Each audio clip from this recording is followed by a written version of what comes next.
I'm Bree, one of the co-founders of Frank Body. Hi, I'm Jess, one of the co-founders of Frank Body. Welcome to Selfish, a podcast that is all about putting yourself first and redefining the word selfish. Over this content series, we're exploring a variety of topics with some amazing faces that you'll know, from self-awareness with Brooke Blurton to self-discovery with Jackie Gillies. We're also talking about self-pleasure with Chantel Otten and self-wealth with the incredible Victoria Devine. Podcast episodes for Selfish drop weekly on Tuesdays, alongside a whole bunch of amazing tools, tips and tricks from our team that you can find across the Frank Body social channels. Find us wherever you listen to your podcasts, and let's get selfish together.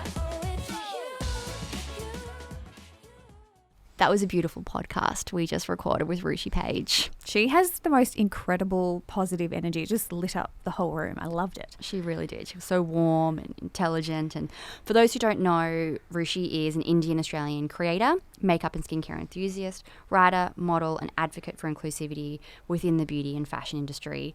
We touched on so many different topics. There are so many beautiful pieces of advice and takeaways for everyone, particularly I want to say women who are in their 20s, which we've talked a lot about recently, is just a crazy time of change and self-reflection and working out who you are and what it means to be a woman in today's age.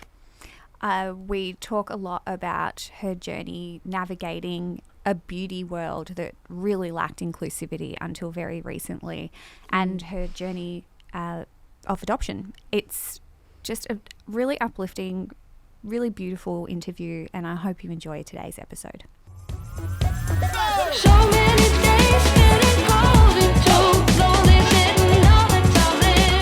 Beautiful Ruchi Page. Welcome to Selfish. Thanks for having me. We're very excited to have you here and have a really great discussion with you today about self-identity. So I never like to assume that anyone knows who anyone is, so we always ask our guests when they join us to just give the listeners a little bit of an intro spiel. Tell them who you are and what you're about. Amazing. I'm Ruchi Page. I'm a creator, writer, and advocate for inclusive practices within beauty and fashion. And I am obsessed with makeup and skincare. What was it about makeup and skincare that first drew you in? I think it was how it gave me the freedom to actually experiment with my own look. So being able to create a different eye look or really channel some confidence that way. I used to wear makeup when I was 12 years old in school, get told to take it off, of course, by the teachers, but I was just addicted. I just couldn't help but reapply it, and just it really sprung this confidence within me. And then I realized that I was starting to sort of depend on it a little bit for that confidence. And then I sort of rolled into skincare, where I was looking after my skin, and then I was developing this love for a bare face as well. So it really was that love of being able to transform yourself a little bit, but having that freedom to express yourself however you want to. I remember being a teenager and being terrible at makeup. I'm a little bit older than you, and I was the Maybelline Dream Mousse era. That's a throwback. So just matte face. Yep. It's And not then our fault. It isn't. It was the time. It was the time.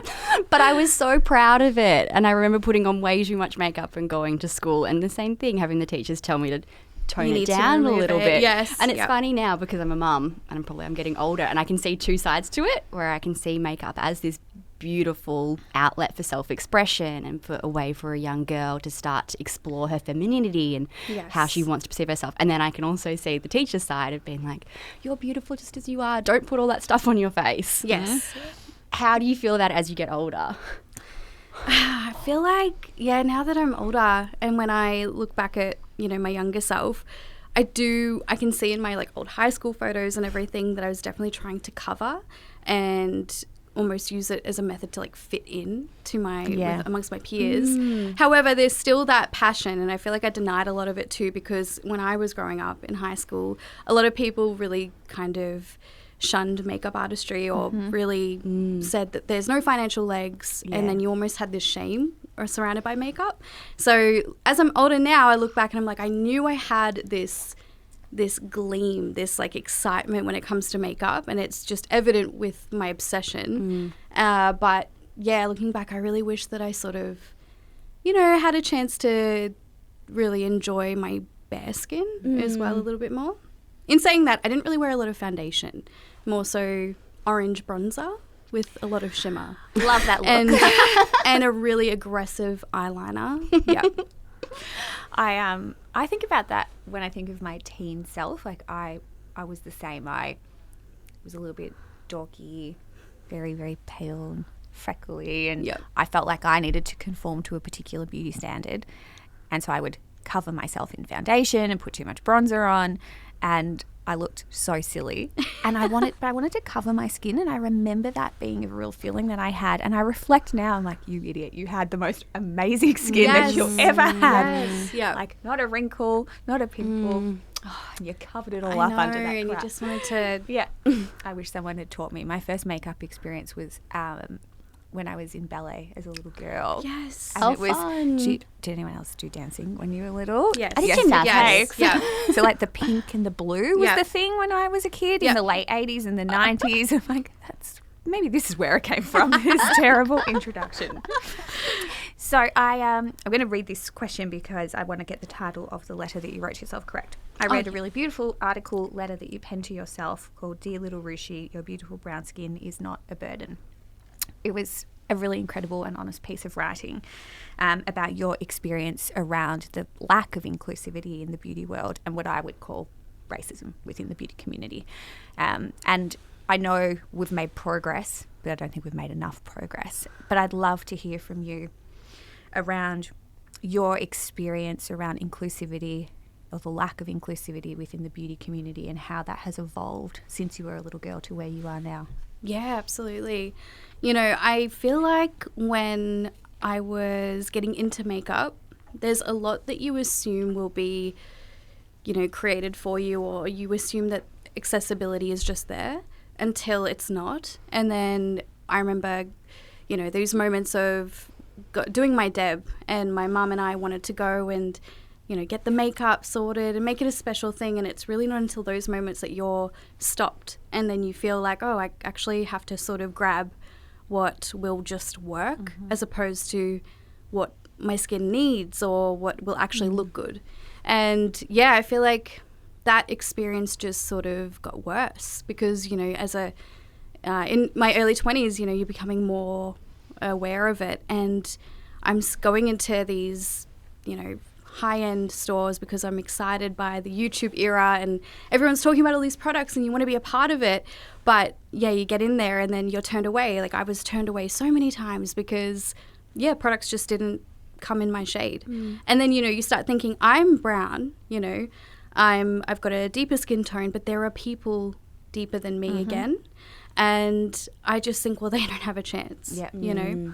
Now I feel like it's gotten so much better. Like I can go into most stores now and pick out a shade for me and notice that there are deeper shades again, you know, going down the line. However, now I think brands get confused because they go, okay, well, we've got this huge number of shades, but it's not evenly distributed. So there's like a large portion of paler shades and then we've got perhaps a few afterthoughts down the other end. And that happened to me the other day. I thought that was kind of done, but then I went shopping the other day for my wedding makeup and noticed that I was able to find my shade. But again, there's this huge jump in between. And so, yeah, I feel like there is so much improvement, you know, post Fenty era. You know, that really changed the game. We sort of went, yeah, actually, you know what, that has been a problem. And that is something that I deserve to have access to. And I hate that we're sort of talking about makeup as this, you know, almost controversial thing when it's makeup. It's fun, you know. And it's something that I'm really passionate about because it's just about equal accessibility. Everyone deserves to be able to walk into a store, like a makeup store, and choose exactly what they need and then walk out carefree. It should be that simple, and it just, it blows my mind. It makes me so sad that that's not the experience that a lot of people have. What do you see as your role as an advocate for inclusivity and such a passionate person about beauty in general? Like, what do you see as your role regarding initiating change? And I guess as a statement that goes with that, I find it so interesting that it's women of colour in particular who have to burden the they've got the burden of the responsibility of initiating change. It shouldn't be your job to do that. We're here largely because a community of white people who controlled companies have made certain decisions, largely older white men who are the majority shareholders of these companies, and they're not the ones doing anything about it. And again, it falls to people like yourself to create change. How do you wrestle with that conundrum? Or am I overthinking it? No, not at all. Not at all. You know, I feel like, you know, what was the main question of that? I agree with everything. I went on a rant. I love it. Well, what do you see as your role when it comes to trying to create change? I think my role, it's just using my voice and encouraging other people to use their voice too, because it is important.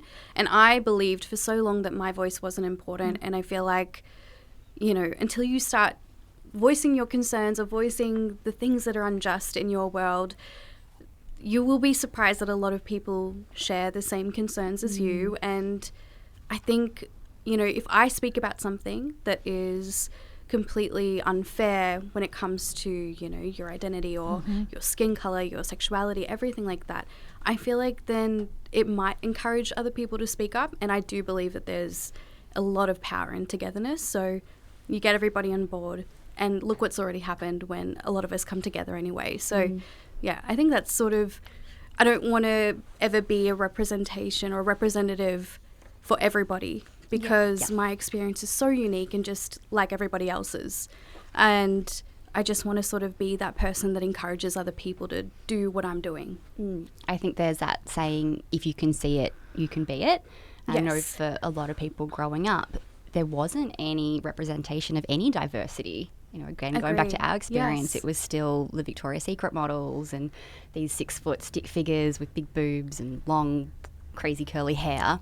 Whereas these days I do see that change happening, and I think about children growing up and there's so many different role models. How do you think your role as a role model, like do you see yourself as a role model for these younger people, being someone who's more prevalent in the media that they can look up to?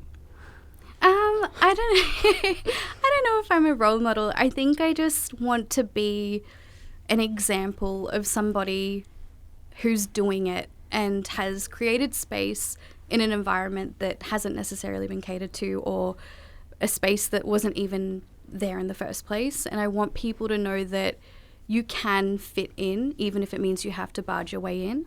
And that's sort of what I've kind of needed to do, because you know, you don't know what your words will do. You don't know where they will get you. You don't even know if there's going to be a success at the end of you voicing your concerns. But, you know, when I've done projects in the past and you hear and you listen to other people and you realize that these disadvantages that they're experiencing, they matter. They need to be seen. They need to be heard. And by coming together and just simply talking about it, that's important. I feel like if I can be that person to sort of open the door for other people, then that's my job's done, you know. You had a very iconic moment walking the runway at the Melbourne Fashion Week in 2022. Can you talk about that experience and what that was like? Oh, that was so good. It was so exciting. It's like one of those moments that you don't even believe is happening, because I came from a small town and these opportunities don't happen, you know, for someone like me anyway. But then to be from this small town and then find out one minute that you're going to be walking down the nation's most, you know, popular runway or fashion show is just crazy. And I feel like because of my inexperience, I was able to really enjoy it and not really have anything to compare it to. So I was like, yep, cool. We're just going to strut. We're just going to do with what we've got. And work it out somehow. You know, I only found out probably a week and a half beforehand that I was doing it. And I was like, you know what, I have to say yes. I have to say yes to the things that terrify me. And it's our life. One of our life mottos. You have to put yourself out of your comfort zone like that. What kind of feedback did you get from people afterwards? I think it was one of those moments, because, you know, I'm not just brown, I'm short, I'm only 153 centimeters tall, and, you know, I've got a curvy body. I don't fit into the mold that you would think of, you know, when you think of what a model actually is. And so I would have messages from, you know, people saying that they felt like they that their body type was valid. They felt like this power. They felt like, oh my gosh, this is speaking to me. And that's really what I wanted. I wanted, obviously, to walk down that runway and be like, yes, I'm doing this for myself. But it's so incredible seeing people go, hey, like, you know, I'm short, I'm brown, I'm curvy, and, you know, I am actually part of this fantasy, this powerful world that has only ever been catered to. Tall, thin people, which are beautiful, but I think people are missing out on the other end, 100%. which is just all as incredible. Of beauty. Yes. Yeah. Were you gonna go? No, you go. I'll think about how I want to phrase the question.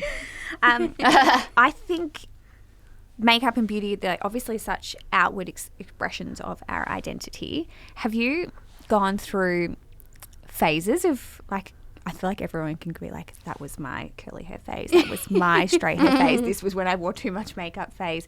How do you notice how you're feeling about yourself or and the self-identity you've constructed at a particular period in time, and do you see that reflected in the way you present yourself through beauty? Yeah, I feel like I've gone through my bold phase where I just was obsessed with crazy prints, crazy colors, like doing editorial makeup and just wanting to just show every single part of me, even if it clashed. I didn't care. I just wanted to wear it all, be it all, and just wear it all. And I think that phase is still part of me, though, so I feel like I still do. I'm not afraid to really channel some of those elements of myself that I really love, which is not being afraid or feeling like you're stuck into this box of what you can and can't wear just because of your size or just because, you know, of your age. I feel like, you know, when I worked in retail, I saw so many people be afraid to wear just a red lipstick because they felt like, oh, I'm too old or I'm not in this part of my life anymore that I can do that. And I just always thought, you can just put it on and that's it.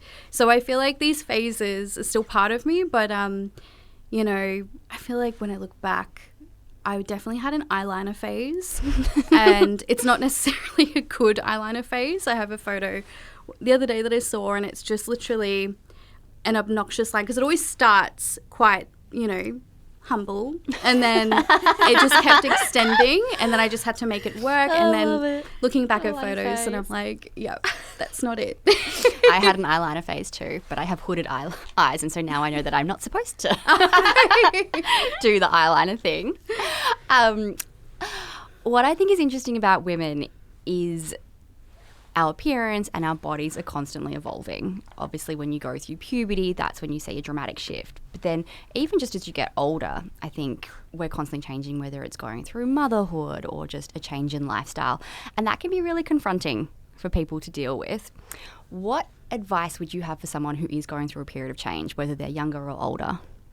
I think my advice for someone going through a period of change would be to really embrace it because I think change is purposeful and I believe that when you're going through that change it's usually uncomfortable and that's the best part. You can't see it now but it's really paving the way for growth and I think that's a really exciting time. I've been through change last year, the year before that, and I can feel it. There's this discomfort within my own life and I'm like, oh, I feel lost. I don't know what the next step is.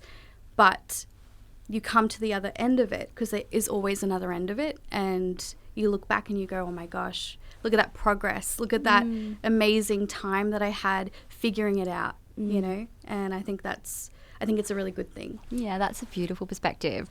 I think something else you've spoken about that's really interesting is this idea of decoupling your self-worth from your appearance. And I think that's something a lot of women go through. I personally had to do a lot of work in my late 20s, just I guess re-educating myself that how I look really doesn't equal what I'm worth. And, you know, I've never said, oh, you know, I really don't want to hang out with Jess. Her skin's not great and just put on a few kilos and like, she's nice, but... Right.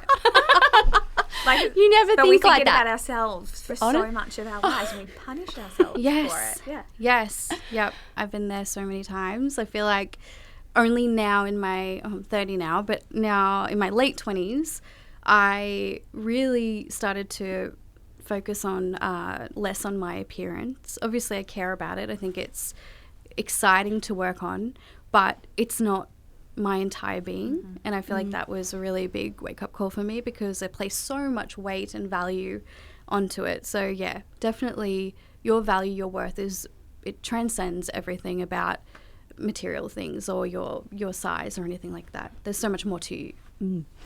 Maybe it's time for a bit of a gear change. Yeah, I was going to ask one more question around how you felt about turning 30. I feel like, when you're in your 20s, you think 30 is old, and you have this thing with age where you're like, oh, I now need to be in this stage of my life, and I'm not. And I think turning 30 for me made me realize that, oh my gosh, that is, I still don't obey, the typical timelines, and that's still fine. Nothing really bad happened. If anything, I would much rather be 30 than in my early 20s, because I have so much more freedom. I have so much more going on. I'm excited. I'm finally figuring it all out. And also, it's just another year that I get to live. Like, what a privilege, That's a good attitude. Yeah, we joked about it before the podcast started that, like, the most carefree years of our life were our early 20s, which they were to an extent, but they were also plagued, for me anyway, with the most self-doubt. Yes. And I've grown into myself in the nearly 2 decades since, and I'll turn 38 in a couple of weeks. And I love getting older. I had a freak out before I turned 30 though. And oh yeah. I don't know why. It wasn't really over anything. I just started going, oh my God, fuck, like it's here. Yeah. The next 10 years are just going to flash by. And now I'm so so for that next milestone. I'm like, 40s are just going to be amazing. And I cannot wait. Yeah. Can't wait. Yeah. Oh, so okay. I love that. I love that. Yes. I love that. Okay, good. So yes, let's change gears a little bit. We would love to talk about your adoption story if you feel comfortable sharing let's do it. Yeah. Okay. So perhaps as the protagonist, you are the best person to tell this story. Would you like to tell the listeners a little bit about your adoption story and your family life? Yeah, for sure. I'm adopted. I came to Australia when I was 4 months old, and I was born in Calcutta, India, and it was, I don't actually remember anything of it. So you were 4 months? 4 months. Yes. But it was such a special time for my family, and, it's a huge part of my identity, but it's something that I don't always realize that it's part of my identity. It's really now, as I get older, that I'm like, wow, that is it's something I love about myself. I think it's such a special part of my story, and it's very individualized. My experience with adoption is very much my experience, and I know that a lot of other people that go through adoption or adoptees, they have different experiences. So I'm very fortunate to have a great family who have just really helped me flourish and helped me live my best life, and it's definitely been a second opportunity at life, for sure. I think when I've listened to you talk about your parents and the way that your adoption story was integrated into your family life and communication, it sounds like they just nailed it. Like that, not did. That like formal sit down, this is a thing, because there's nothing shameful about it. It's just like the most beautiful, this is how our family came together story. And I've heard that you used to create like picture books with your parents and read them. Like, oh, I love that. Yeah, we used to make like little books and put them together, and mum and dad would basically tell me through pictures and storytelling like that how I came to be. And it was really cool. It was really memorable, and that's what I mean. I never felt like there was this moment where I ever felt out of place, because I've always felt like, my mum and dad are my mum and dad, and my brothers are my brothers, and there's no disconnection anywhere. It's really good. This might be too personal, but did your parents get any information on your biological parents? And have you ever had any desire to meet them or know more about them? So I'm currently on my journey now to find more about my biological family. The goal is obviously to ever meet them, but they didn't really get any information other than she was 15 when she had me. But apparently that's untrue, because I got an email in 2022 just randomly after responding to an email that I sent like 8 months prior, and it was detailing, her name and her age, which was actually 22. So I don't know why these documents are saying something different. Interesting. When my social worker who actually brought me over is the one that told me this new information. She said, where she was from, and I wish I could say her name, but she's been very specific to say that she doesn't want it detailed. But hopefully that changes one day. Hopefully I get to have that connection with her and say, like, I want to tell the world about you. And, there's a lot that with adoption and understanding your roots that can it has the potential to make you think that your belonging is a little bit skewed, but it's just not the case for me. I feel like this would just be an addition to my life. It would be more so something that is just exciting, a part of me. It would be cool to ever get a photograph or something that can make me go, oh my God, that's where my nose came from, or that's where my eyes came from. Those physical features would be really meaningful to me. But, if it doesn't happen, it doesn't happen. It's okay. Yeah. And do you still feel like your Indian heritage has become part of your identity, or is a strong part of your identity? I feel like growing up, it wasn't. I denied a huge part of who I was. If anything, there was a lot of shame to be Indian. And I've talked about this with a lot of my followers.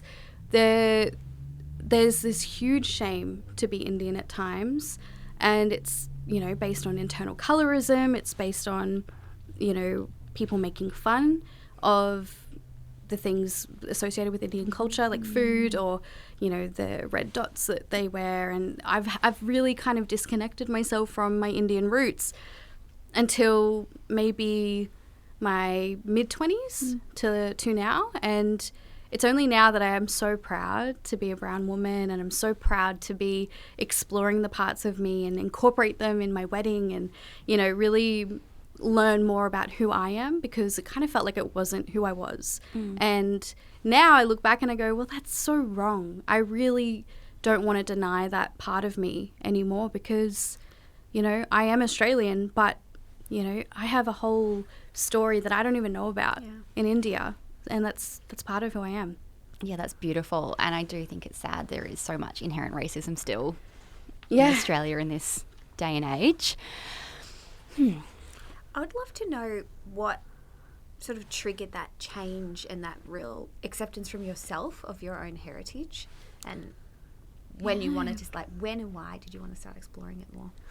I feel like it's seeing other people do it. And that's why social media is so great, because I see other people going along the same journey as I am, and I realize, oh my gosh, there isn't shame in it. It's actually such a beautiful thing to be proud of. It's something special to learn and not forget.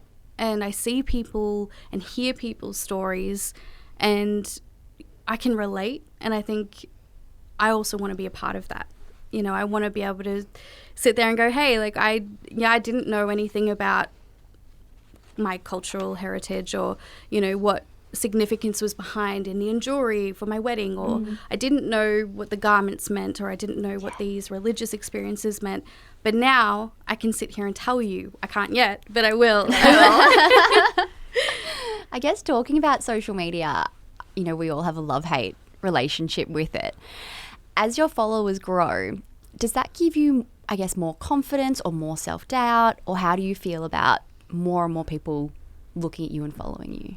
I feel like it's a combination of both. I feel like I'm excited to have more people join my journey, and, people who I can actually speak to about experiences that I've had, and, share the story that I've been doing for so long, and keep that momentum going, because it is important. It will never not be important to talk about inclusive practices and showcasing somebody actually being involved in these amazing things. And I think that's great. But then, you do have that a little bit of self-doubt that, okay, there might be more eyes watching me now. Am I doing the right thing? Why am I doing this?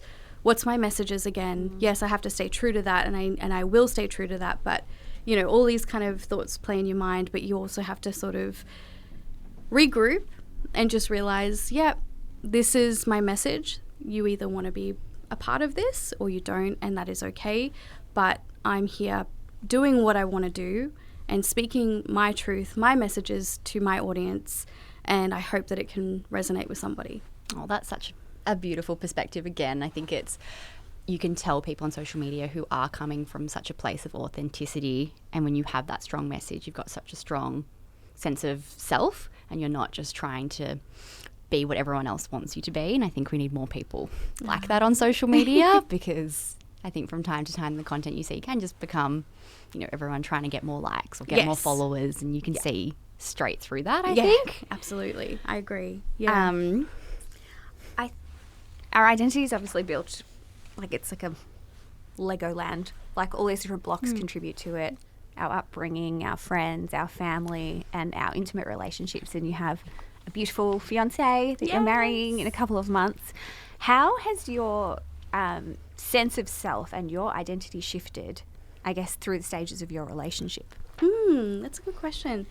I feel like when my fiancé and I got together, we didn't plan on this, but we've sort of really made sure to keep our individuality within our relationship. So, you know, he is such an important part of my life, and he is such a great addition to my life, but he never was this point of completion. I really wanted to make sure that I completed myself before I went into my next relationship.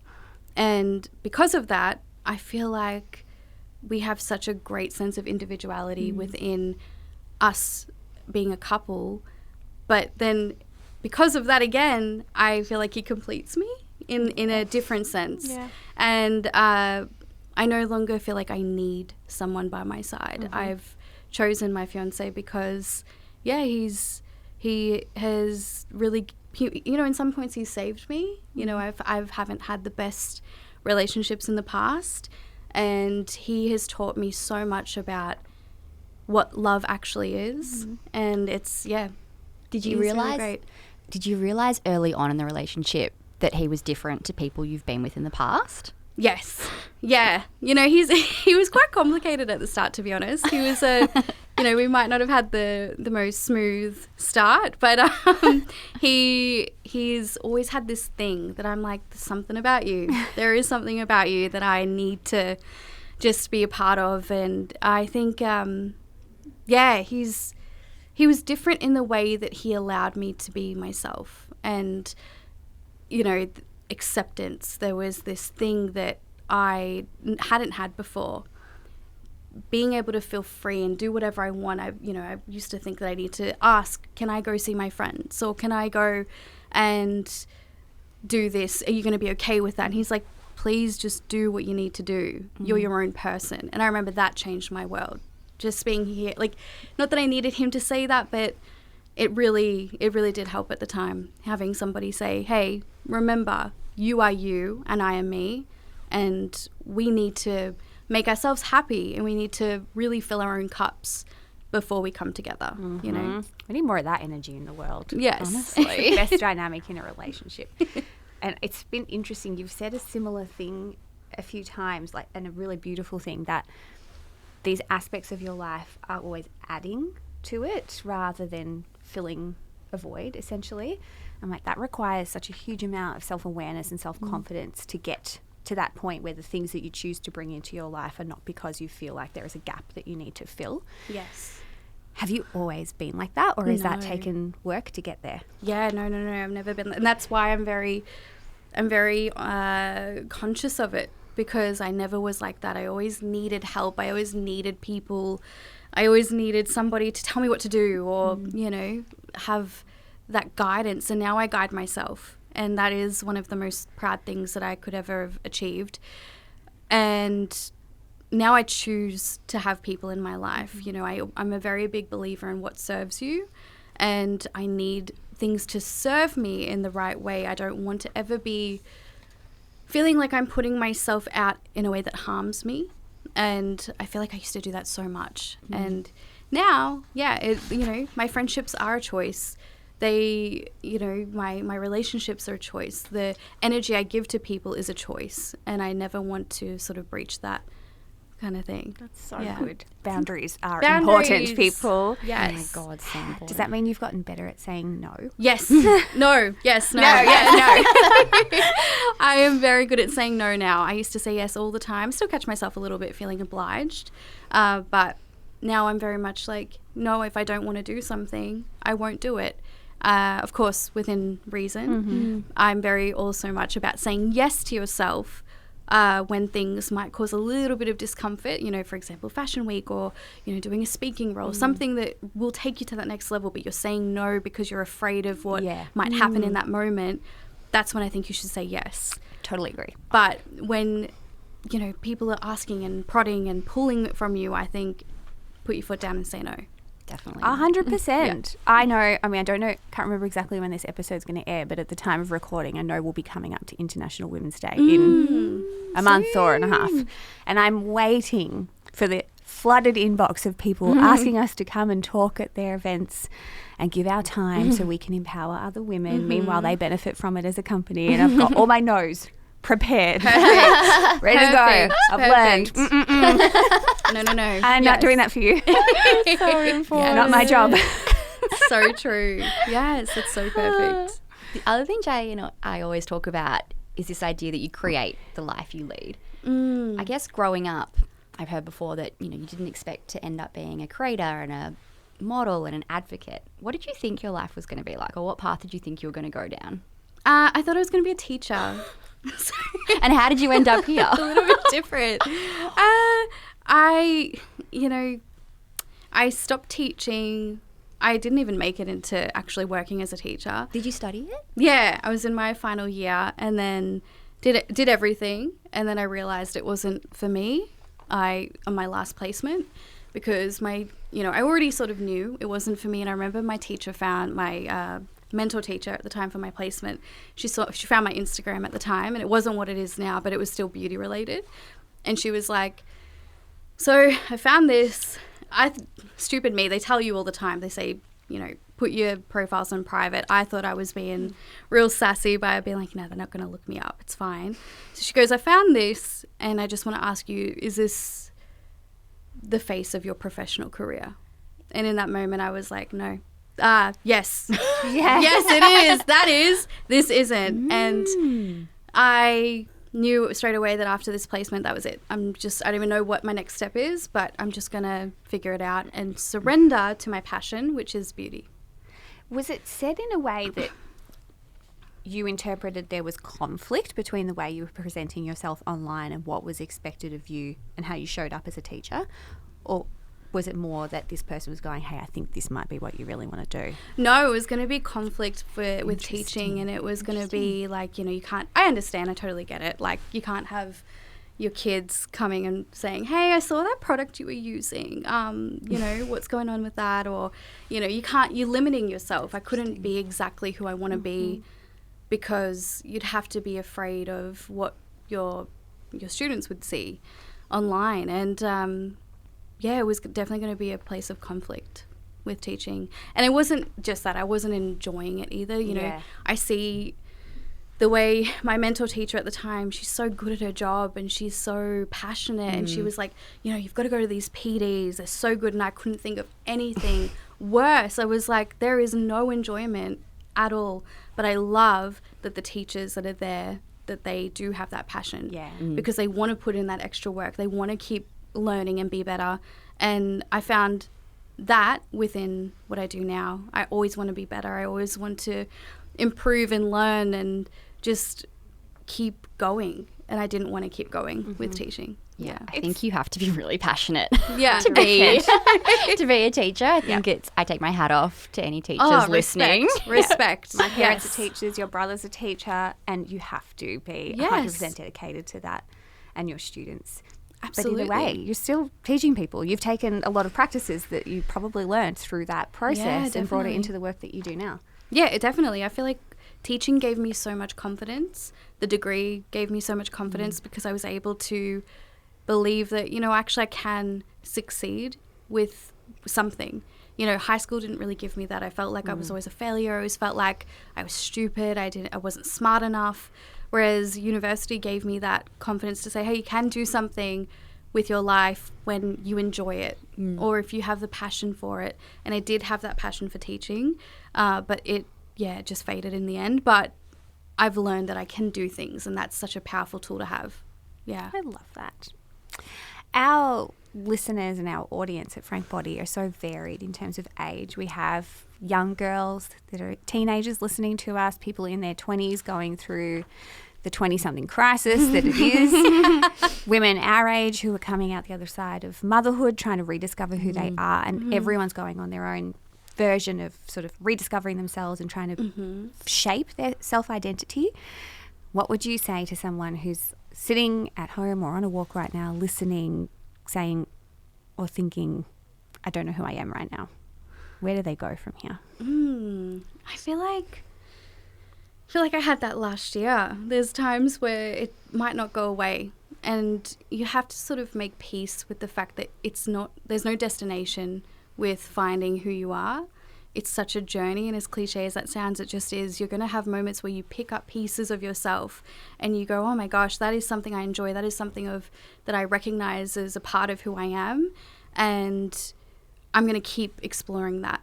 You know, you can't ever think that there is a timeline where you have to have it all together, or you have to figure out exactly who you are by a certain time or a certain age, because you will continue learning about who you are until you're 80, 90 plus, hopefully till the end. And it's just something that I've had to relearn, and I really love learning more about myself. And I think when you make peace with that, instead of trying to piece it all together and feel like you have to have every single piece of that puzzle, you're going to find a lot more simplicity within your life. And that's probably the brilliance of it all.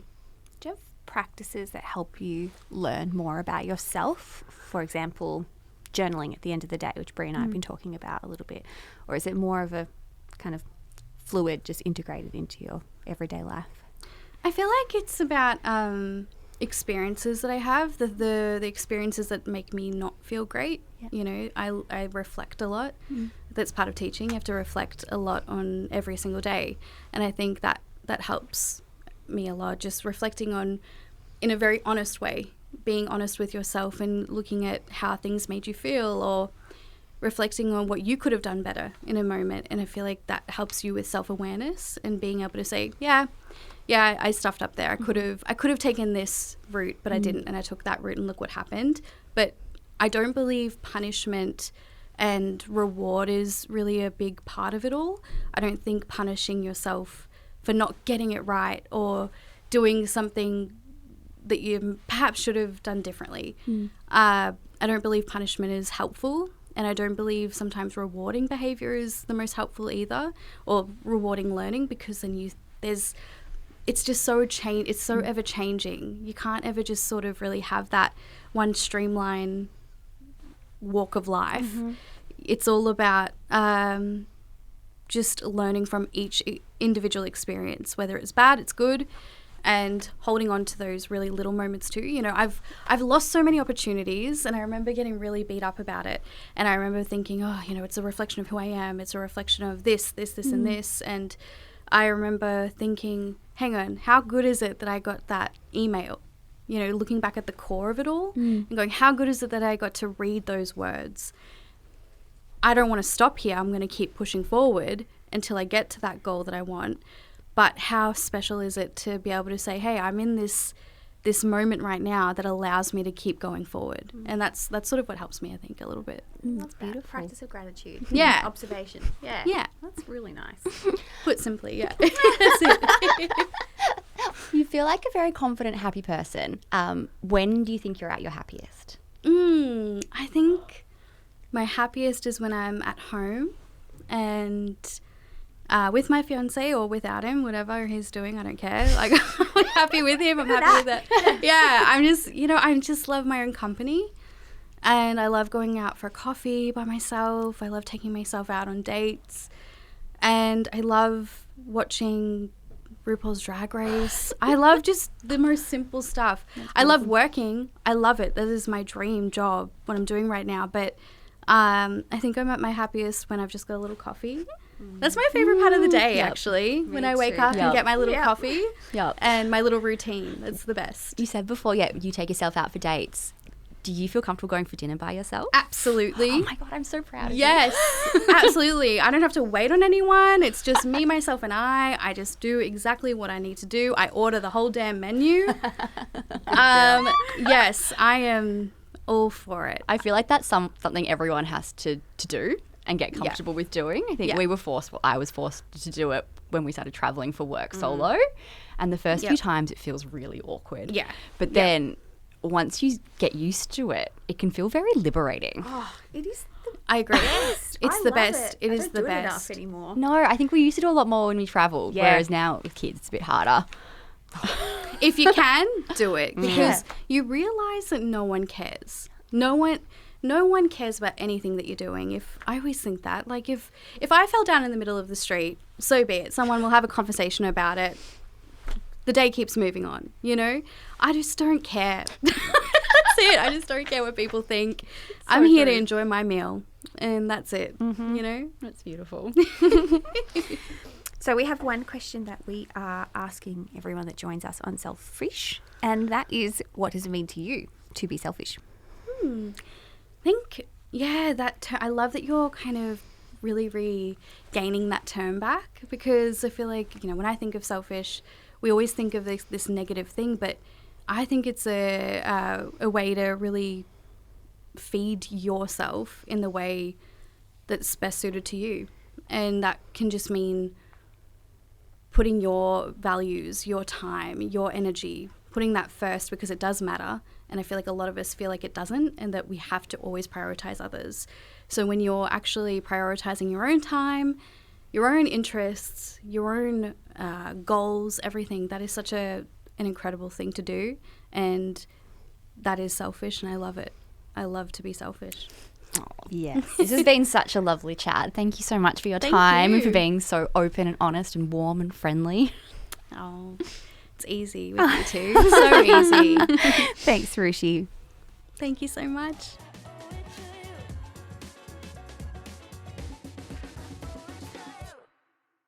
This episode of Selfish was recorded on Wurundjeri land. Always was, always would be Wurundjeri land.